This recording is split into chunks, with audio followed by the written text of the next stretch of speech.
Good morning, or depending when you're watching this, good afternoon, good evening, or good night.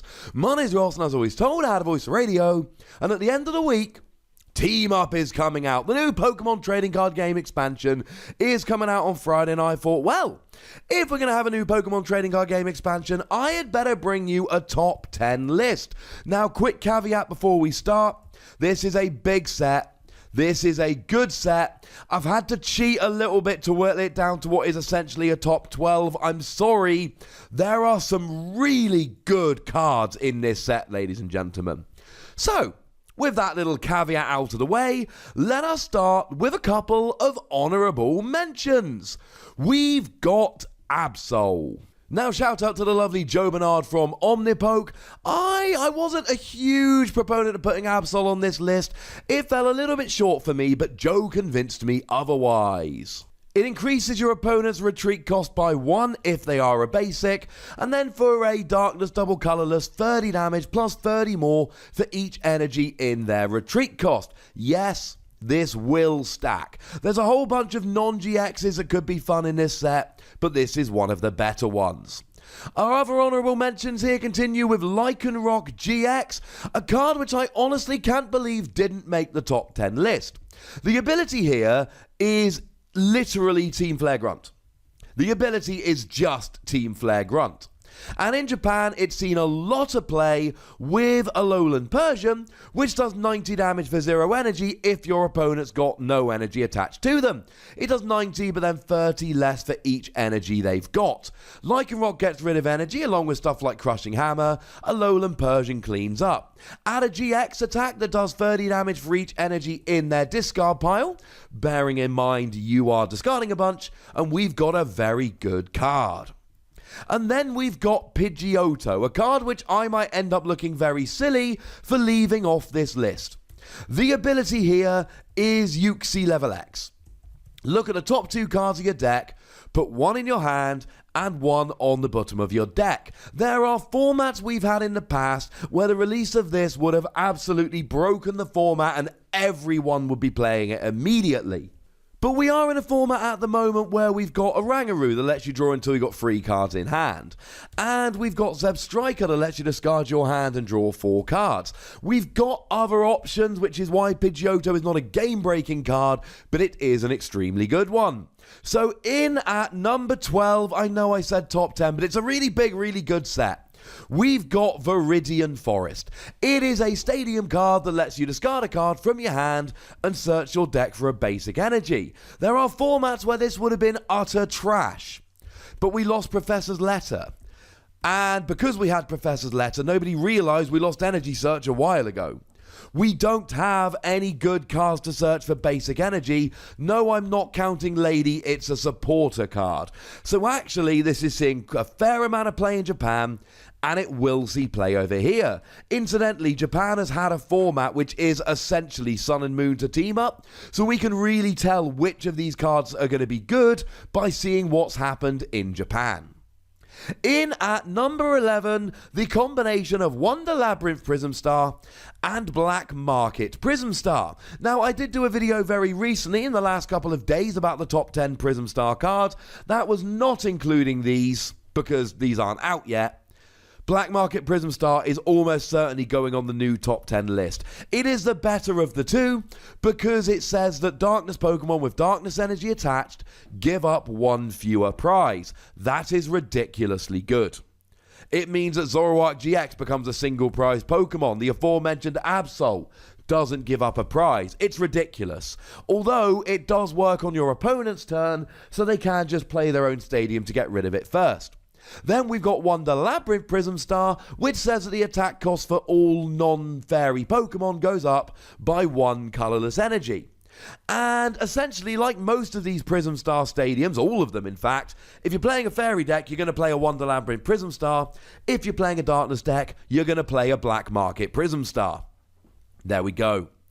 In at number 10, another pair, but I promise you this is the last one in the video. It's the big boys. Eevee and Snorlax Tag Team GX and Magikarp and Wailord Tag Team GX. They've got the most HP in the game at 270 and 300, which makes them prime candidates for using stuff like Max Potion and Ace Roller to heal, quite frankly. So they're good in that respect, but they're good in their own respect. Magikarp and Wailord can do 180 damage for 5 energy, and between Aqua Patch and the new Blastoise, look at the top 6 cards of your deck, attach as many water energy as you find to your Pokemon in any way you like, and the combination of Naganadel and Quagsire, we have plenty of ways to accelerate energy here. Plus we have a GX attack that does 100 damage to all of your opponent's bench, but weirdly only 10 to the active, for 8 water energy. But like I've said, we've got ways to move around this. Then we've got Eevee and Snorlax, which admittedly is not particularly good against basic Pokemon. It does 120 for free energy, that's not terribly relevant. But if you're against an evolved Pokemon, an evolution Pokemon, well now all of a sudden you're doing 240 for free energy. That's significantly better. And it's a colorless Pokemon, so it can go in Malamar decks, it can go in Kiawe decks, it can go into anything, quite frankly. These are 2 big bad Tag Team GXs which are good. In at number 9, we see Shaymin Prism Star. Shaymin Prism Star is one of the 2 cards that is going to make Rayquaza the best deck in Expanded. And I mean this very literally, that's not some kind of like mid-video clickbait. It is going to make Rayquaza the best deck in Expanded. It's basically got Rayquaza's attack. 2 grass energy, 30 damage, but it's for each basic energy you've got in play, rather than Rayquaza, which is each basic grass and lightning. Except it's a single prize Pokemon and you only need 2 energy on it rather than 3. It basically says to your opponent, either you KO me and only take 1 prize, or I keep wrecking your board with a single prize Pokemon. It's a little bit ridiculous, ladies and gentlemen. It deserves to be in at number 9. In at number 8, we've got Mr. Mime, which is about the most blatant counter we've ever seen. Mr. Mime just stops your opponent picking up their damaged Pokemon, which means Ace Roller. It's an Ace Roller counter, but it's on a basic Pokemon. So essentially any deck can just whack a Mr. Mime in and oh look, no Ace Roller. I've told you about Pokemon like Magikarp and Wailord, which rely on using stuff like Ace Roller to heal. Well, if you've got a Mr. Mime out, they can't heal. It's a basic Pokemon, and honestly, it is going to be teched into any deck that is worried about any deck using Ace Roller. It's a bit dumb good. In at number 7, I'm sorry, it turned out I lied. I didn't mean to. We've got Zapdos and Articuno. Zapdos is not as good as some people are thinking it will be. The reason is there was a format in Japan where Zapdos and Jirachi were legal, but Tag Team GXs were not legal. In that format, it was the best deck. By a bit of a margin, it was absolutely crushing. It's not that good with Tag Team GXs because it struggles to hit up to the big numbers, but let's be clear, it's still a phenomenal card. 1 lightning energy, 10 damage.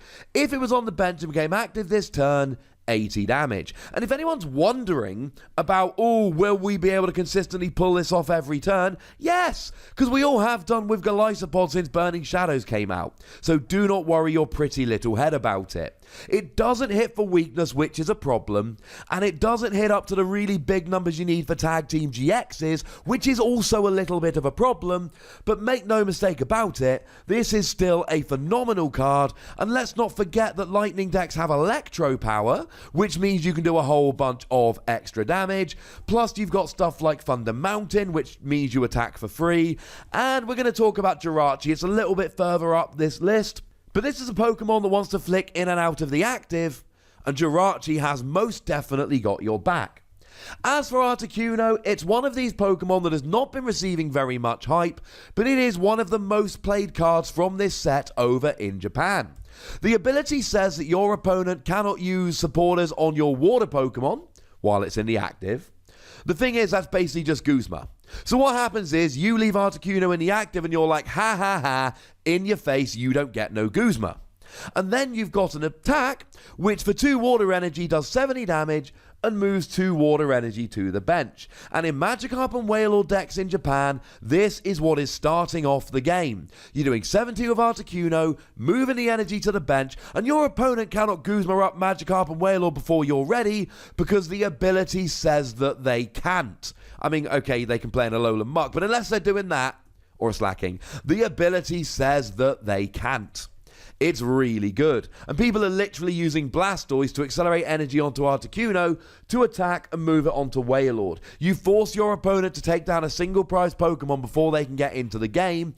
That's pretty brilliant. Right, and now that is the last time I'm going to group 2 together. So in at number 6, we've got Bill's Analysis. Now, Bill's Analysis is a card that when I first saw it, I was fairly underwhelmed. Look at the top 7 cards of your deck, choose 2 trainer cards you find there, put them into your hand. I thought, well, it's kind of like Professor Sycamore, except you don't actually get all the other cards, and it just seems a little bit meh. And honestly, ladies and gentlemen, it has seen so much play over in Japan. People are using it in Stage 2 decks to find rare candy, Lightning decks to find Electro Power. It is finding its way as a 1 or 2 into a whole heap of decks. And I've analysed a lot of good winning Japanese lists on this channel recently. Do go check some of them out. Go and see how many of them are playing Bill's Analysis here. It is redonk.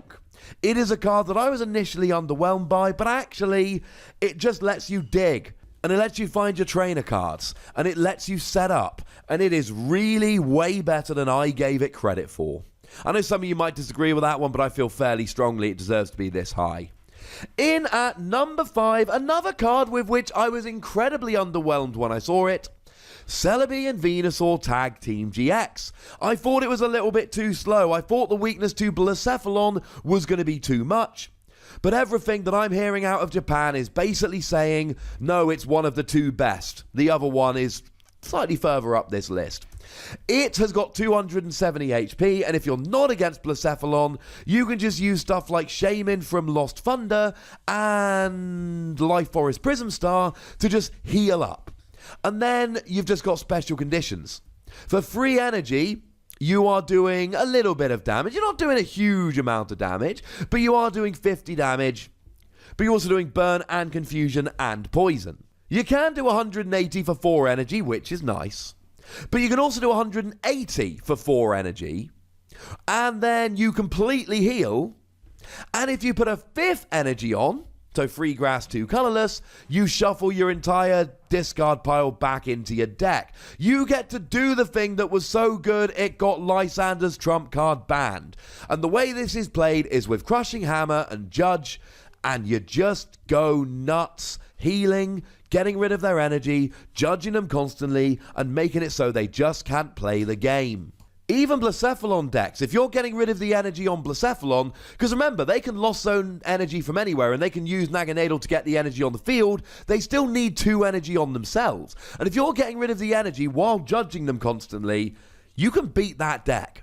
It is way better than I thought. In at number 4, and again, I'm stunned that this is so low, and I know I made the list, but I'm trying to be as honest as I can be here. Jirachi, which is also a pre-release promo. It's the ability here. You can look at the top 5 cards of your deck, put a trainer card in your hand, and then you go to sleep.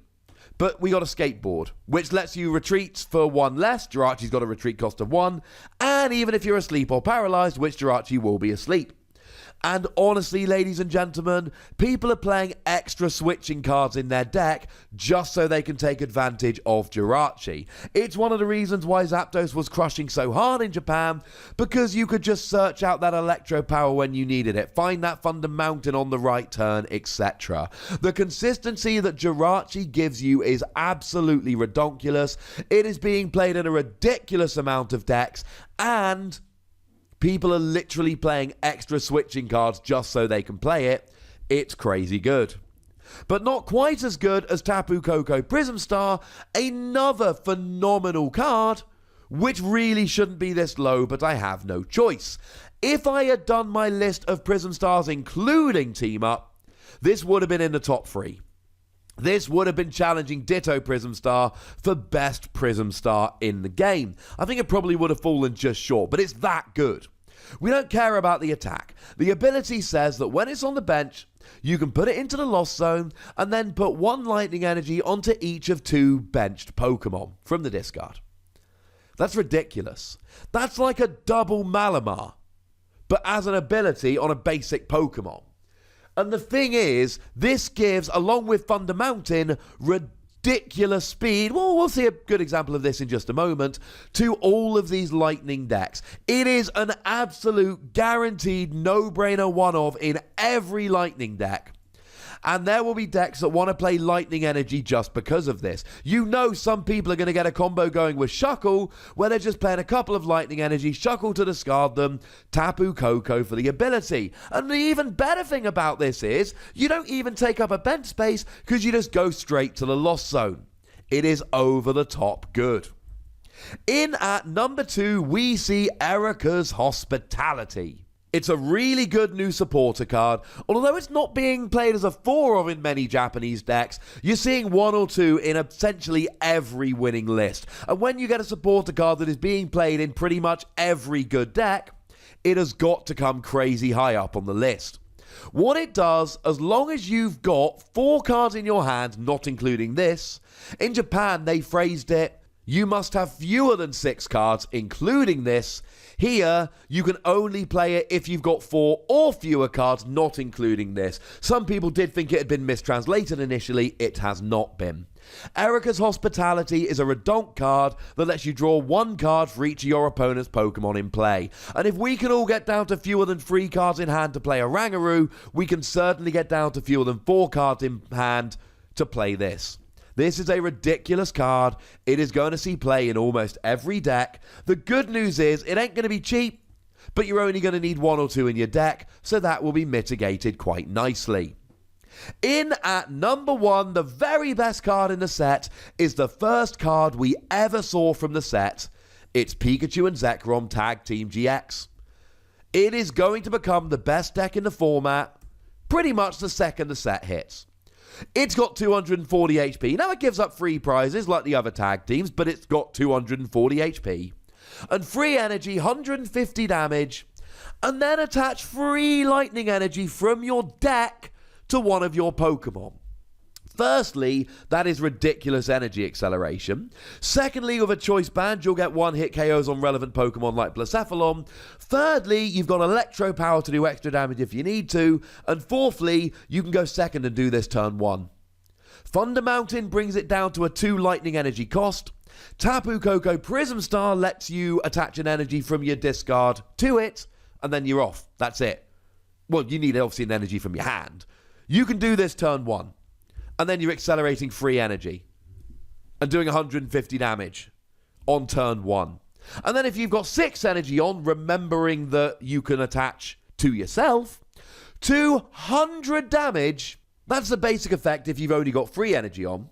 Add another 3 to make it up to 6. You also get to do 170 to the bench. Hey, you know how everyone's playing Tapu Lele and it's got 170 HP and it gives up 2 prizes? This is really, really doing well in Japan right now. And now that we can see the card and we know what support it's got, is anyone really surprised? This looked like a ridiculous card when it was revealed. And it's still one of my most popular videos on the channel, my reveal and analysis of that card. But shall we say the support it's got in the meantime has made it an absolute monster. And it is the best card in the entire set. So there we go, ladies and gentlemen. Team Up is a very big set, Team Up is a very good set, and Team Up has some incredible cards. But I know that not all of you are going to agree with my list, because frankly, there are way too many good cards in this set. So I would very much like to know your top 10 list in the comment section. Go nuts! But please do remember the most important rule as always. Be nice, would ya? And do remember the rule that if you're putting a card up or down, you've got to replace it with something. You can't just put a card up 2 spots, you've got to tell me what you're dropping. And then make sure you like this video, subscribe to this channel, follow me on Twitter at @TheWassy, and Twitch for some live action at twitch.tv/PTCGRadio. If you want to support the channel, get some bonus podcasts and all of that, head on over to patreon.com/PTCGRadio, where you can do exactly that. And do make sure you're checking out youtube.com/WassyPlays. We're over 4,000 subs, but I'm greedy and I would like more. But by far the most important thing, as always, is to look after yourselves. Until next time. Thank you very much for watching. My name's Ross, and you've been watching PTCG Radio.